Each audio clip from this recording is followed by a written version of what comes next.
Mettons que la journée d'hier était excellente, ou que la semaine passée était excellente et t'étais juste rempli de bonheur. Le bonheur, c'est quoi? C'est lorsqu'on sort du petit moi dans la tête. Donc ça peut être un voyage, aller quelque part, et on est juste émerveillé, tout est nouveau, et du coup la tête, elle peut pas vraiment y étiqueter, donc le bonheur peut passer, la tête, il fait pas obstruction.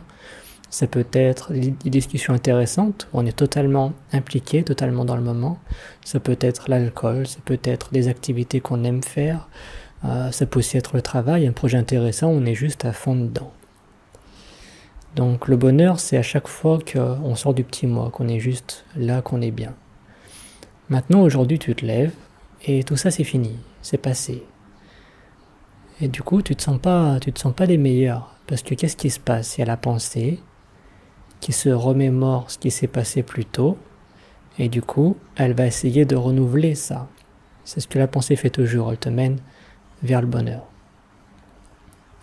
Et avec cette pensée, si tu essayes de lutter avec ça, te dire non mais c'est fini, là je peux pas y aller, donc tu vois, c'est pas facile, tu vas continuer de couler.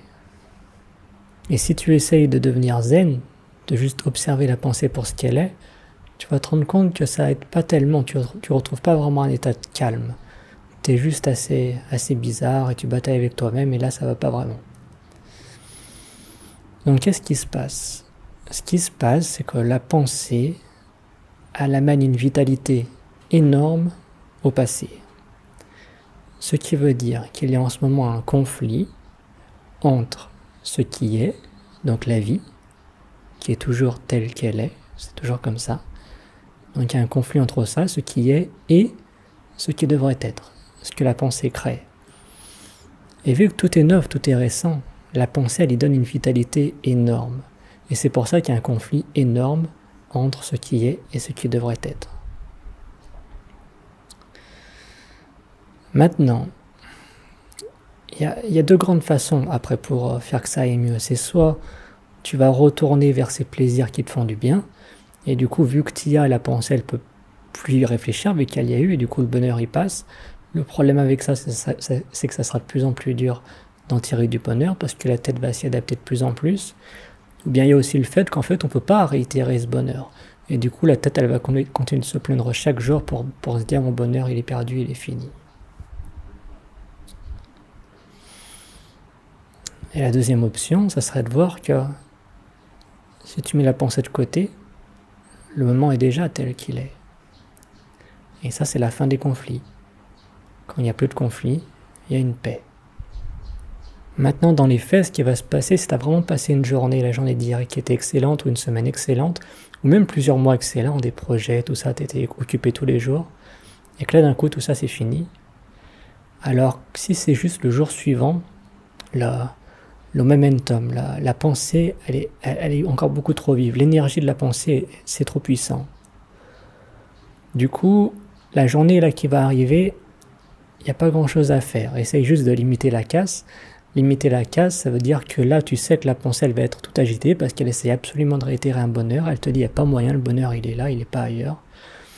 Et si tu batailles à faire tout ça, tu vas passer une journée qui est assez... Voilà, où il n'y a pas grand chose à faire. Même si tu restes assis, que tu t'observes, c'est pas pour ça que le calme va arriver, parce que l'énergie t'aspire trop. La vitalité, la pensée, la vitalité qu'elle donne au passé, c'est beaucoup trop fort. Mais après, le jour suivant, essaye tout de suite de commencer sur des bonnes bases. Ça veut dire que tu te lèves, et à partir d'aujourd'hui, tu apprends des erreurs de la journée d'hier. Pourquoi ça allait pas? Pourquoi ça allait de partout?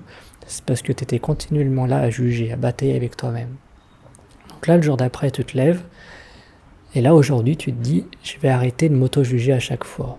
Ça veut dire que tu vas te diriger à faire des choses, peu importe ce que c'est, ce qu'on pourrait nommer de distraction. Mais comme on l'a vu dans les précédentes vidéos, c'est que les distractions n'existent pas tant qu'on a une clarté d'esprit. Donc ça veut dire que tu reprends ta journée, et peu importe ce que tu fais totalement. Tu n'y rajoutes pas une pensée de culpabilité, « Oh, je ne sais pas si je devrais faire ça », ou bien tu n'y rajoutes pas des désirs par-dessus pour dire allez, j'espère que je fais ça, mais j'espère quand même que plus tard ça va arriver. Mais tu te fonds totalement dans chaque chose que tu fais une à une dans la journée. Que même si c'est un truc à aller sur YouTube, sur YouTube ou peu importe quelle application, mais de se dire que quand tu es là-dessus, tu y es totalement. Tu n'es pas en train de batailler avec la tête. Donc là, mettons, tu vois cette vidéo, comme tu entends peut-être le son des oiseaux autour, peut-être que tu vois un peu ce qu'il y a autour de l'écran, tu vois, tu es présent, tu es bien, tu es totalement là.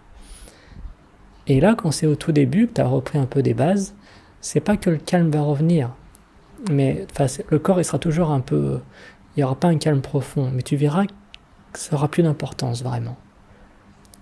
Parce que la seule chose qui crée un conflit, c'est la pensée. Que le corps soit pas totalement en paix, s'il n'y a pas la pensée qui dit « Oh, je devrais pas me sentir comme ça, j'aimerais être comme ci ou comme ça », tu verras que peu importe. Et à partir de ce peu importe, petit à petit ça va revenir. Tu vas recommencer à faire tes activités, une à une. Peu importe l'activité que c'est, tu es juste impliqué dedans.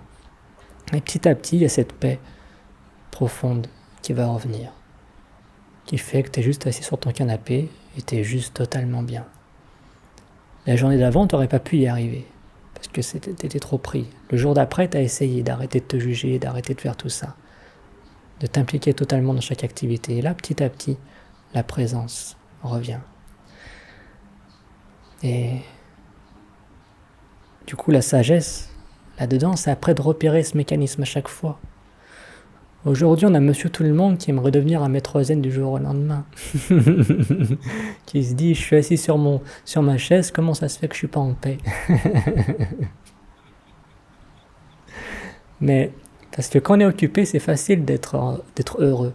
Parce que la tête est occupée. Donc, quand quelqu'un est très occupé, quand quelqu'un fait des activités, c'est facile de dire que la vie est belle et toutes ces choses-là. Mais après, pour voir si quelqu'un est vraiment heureux, tu l'assois sur une chaise pendant une demi-heure, sans rien faire. Et là, tu vas voir ce qui se passe. C'est parce que notre bonheur, on l'a laissé se dérober par la pensée. Donc il n'y a plus moyen. C'est une habitude qu'on a. Mais petit à petit, de revenir à s'impliquer dans chaque petite activité, cette habitude, elle se casse. De plus en plus, de plus en plus, de plus en plus. On réalise de plus en plus qu'en fait le bonheur, il est déjà là. C'est quand le petit mot s'est évaporé. Et plus on réalise, encore et encore, encore et encore. Et plus c'est ça qu'après, tu peux t'asseoir sur ta chaise et tu seras aussi heureux que si tu sors et que tu vas voir des personnes que tu aimes bien et tout ça. Que les deux, c'est la même chose. Ce sera toujours ce même moment présent. Tout prendra place en la conscience, en cette paix qui est inconditionnelle. Peu importe ce qui se passe sur l'écran de la conscience l'a déjà accepté. Tu es conscient de chaque chose. Il n'y a que la pensée qui aime pas, qui accepte, qui refuse. Mais la conscience, peu importe ce qui arrive sur l'écran, c'est déjà accepté, c'est déjà en paix. Et petit à petit, c'est ça qui va rayonner de plus en plus. Et ensuite, la pensée, voilà, ça devient l'outil pour s'organiser. Dans une société aujourd'hui où tout devient de plus en plus complexe, la pensée, elle est importante. Pour organiser nos journées, aller à tel rendez-vous, et toutes ces choses-là, mettre les choses à plat, résoudre des problèmes, etc. Mais après, d'être vigilant. Que quand la pensée commence à partir que le bonheur est plus tard, là, sois vigilant, il revient. C'est ce qu'on voit dans ces vidéos. Merci.